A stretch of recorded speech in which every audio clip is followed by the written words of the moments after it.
Di ko alam kung bakit at paano mo napapawi ang kalungkutan ko. Hi B, my best friend, my best buddy, my listener, and now my ex-boyfriend and soon-to-be husband.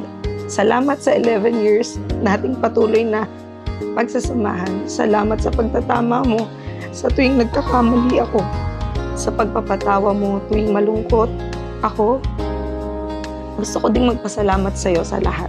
Sa kabila ng lahat ng pagsubok nating hinarap at nalagpasan magkasama.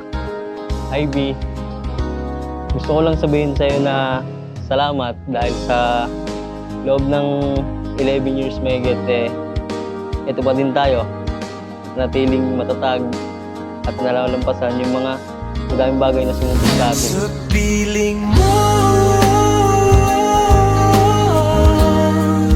bumabagal lumintang mundo. Sa piling mo ayaw kong mawala, ayaw kong mawala. Joshua! Wow!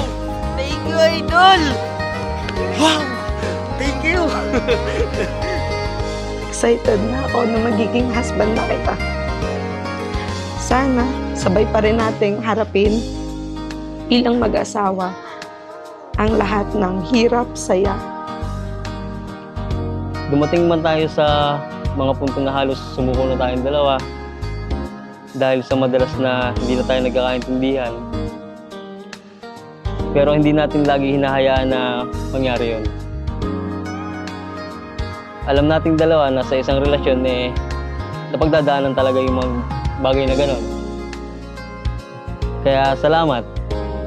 Dahil sa lahat ng problema, sinungaan mo pa din ang piliin natin ng isa't isa. Friend. Thank you! Thank you so much! Sa Nag-ip ako. piling mo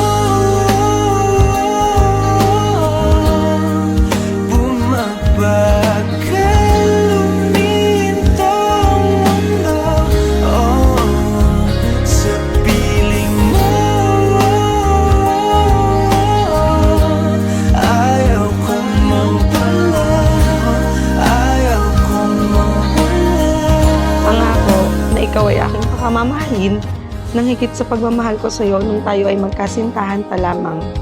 Pangakong magiging tapat at palaging pipiliin sa tabi mo. Sa kahit anong pagsubok at hamon sa buhay, maaasahan mong kasama mo ko. I love you, B. At ngayong dumating na yung araw na para sa atin, yung araw na matagal na nating hinihintay,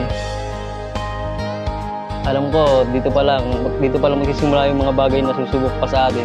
Kaya pinapangako ko sa'yo na mas papakamahalin pa kita at iingatan. Pangako ko sa'yo na tutulungan kita para maabot yung mga bagay na kaya pa natin gawin. Sobrang mahal na mahal kita. Aaminin tunay na to, nahulog na ng ganito. Ano bang meron